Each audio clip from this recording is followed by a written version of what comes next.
Project cars today are really popular because a lot of people have dailies and they want something for the weekend and they want to create something that is on a cheap budget for the most part where they can have a lot of fun with it and modify it. And today I've created a list of 5 separate cars that you might want to consider when building your first project. So let's jump straight into today's video.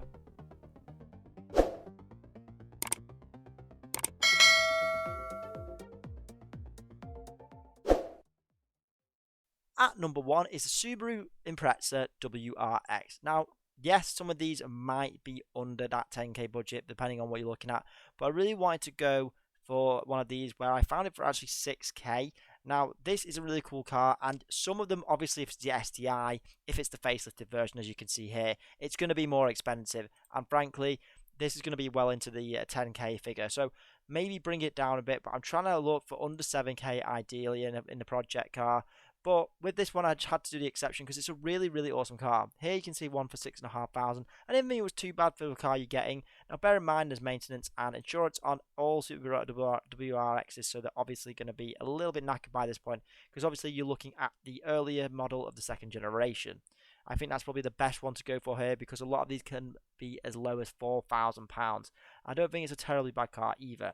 Having released in 2000 and made all the way up to 2007, it was a very popular car, the second generation, and it had a 1.5 to 2.5 litre flat 4 engine. So obviously fantastic for rallying. It is well known in the WRX scene, and that is why they created the WRX. They also created the wagon as well, which was really popular, and an awesome daily because these are even cheaper if you go for the wagon. And that engine is, of course, really powerful. Now, obviously, this is the STI engine, but it's pretty much similar in the way that it's compact and pretty powerful for all WRXs. I think these are really cool cars to consider because you could do a lot to them. Now, obviously, if you're going to get the facelift, you are paying a lot more, but this is a really fun rally car, or it could be a very good stance car, and you don't see them very often anymore.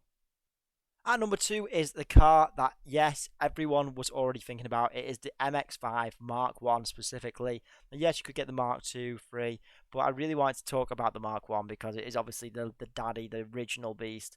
Having owned a car, my MX5 already, the MB, I know a lot. I have a lot to say about this car, and of course, this has got to be a car that is an awesome project car. There's so much you can do to it, and it's so cheap.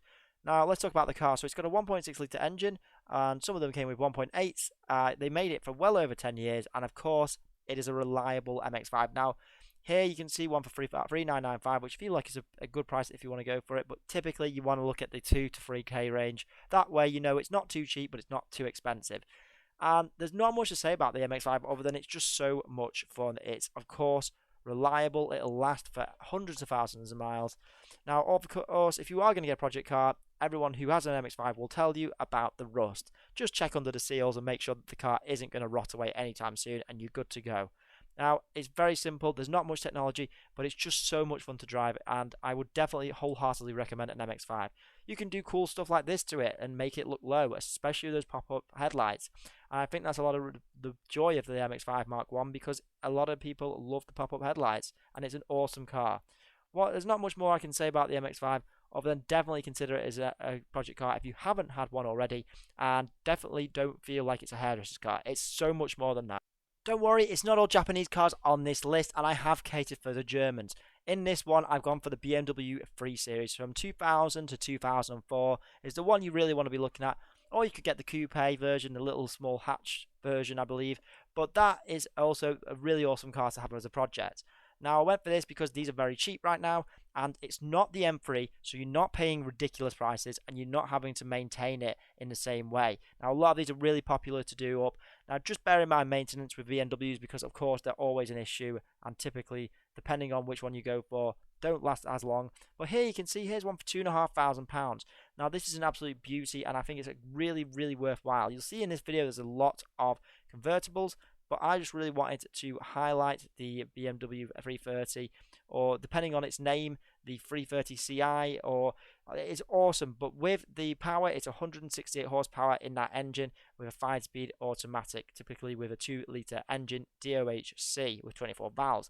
Now, these are not particularly powerful in any way, but they're not bad for what it is, and the car is all really a project, so you can increase that power and easily modifiable. I think that's one of the best things about the 330 from that era, is that you could do so much to it, like wheels, suspension, dropping it as any car you could, and of course its engine management, remapping, endless things. It just looks really good as well, and I'll show you a picture here of a modified one just to give you an idea and some inspiration. But definitely a car that I really like, and it just looks clean even in today's world.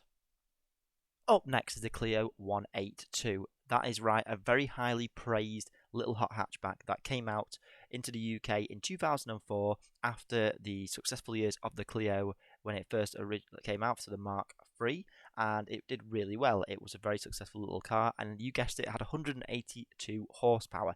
Now, this isn't just any Clio, it is this hot hatch version with a 2-litre 16-valve engine, so it was pretty peppy, and just everyone loved these cars. They were so simple, and here I can find one for just under £4,000, which I didn't think was too bad considering the high praise of the hot hatch. And I love to own one of these on a daily just to run it around. It's so much fun, and it's just a great driver's car. Now, what I do like about these are they're just not boring. They're very, like, a lot of little details. There's a lot of little intricate little things like the wheels, the alloys, the badges, the engine, and I just think it makes the car so much cooler. It's also a really reliable engine, and for the most part, no issues were found in these cars, well, from what owners said. And if it was a really tiny repair, and a cheap one at that, because it was a Renault Clio. And I have to say that is a good reason enough to get one of these. Love it, awesome project car. Think of what you could do with it afterwards. Although, saying that, I'd probably keep this one stock because it's just so cool. For my final car on this video, it is the Volkswagen Lupo. Now, this is a car that is really unique because they never really made any others. Now, it's actually was made from 1998 to 2005, and it was a really popular little car. Now, if you were to see the basic model, as you'll see in a minute, it's probably a pretty average car to the untrained eye. But as a car enthusiast, I feel like this car is very special, especially when you get a nice little body kit, cool wheels. You see a lot of these modified, and there's a good reason for that. They're just really good project cars, and because they're so small, they're so cheap on insurance, so awesome to drive. And yes, it's the bare minimum of a small car, but it's better than most cars out there which are small. Here you can find one for just over £2,500, and this is what it sort of looks like. It's also known as the Seat Arosa in this picture. Now, these are popular as well. However, I would probably pick the Lupo just because of its little eyes, and I really like it. The engine in these came with a 1.2 or 1-litre engine, and also went up to a 1.6, believe it or not, which was quite a lot considering a small car. But for the most part, a lot of them are 1 litre, so petrol or diesel. And they are really similar in the way they perform, and in terms of their reliability, they were absolutely great because they were so small and easy to fix, cheap to repair. And in that interior, not much is going on, so it's just really easy to put your own stamp on it and put little things such as stickers, or maybe change your seats, steering wheel, etc. So there's a lot going on with the Lupo, and I really like it. A lot of owners have said good praise about these cars. Now, if you find the GTI version, it looks like this, and it is awesome in blue, so I'd love to have one of these as a project car. Also, these are pretty rare now, so bear that in mind when you're picking one because they're pretty cool.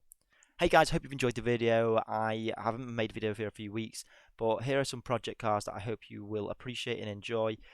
Something that you can get an idea of building over the coming months, maybe in winter, and create something cool for summer or the years to come.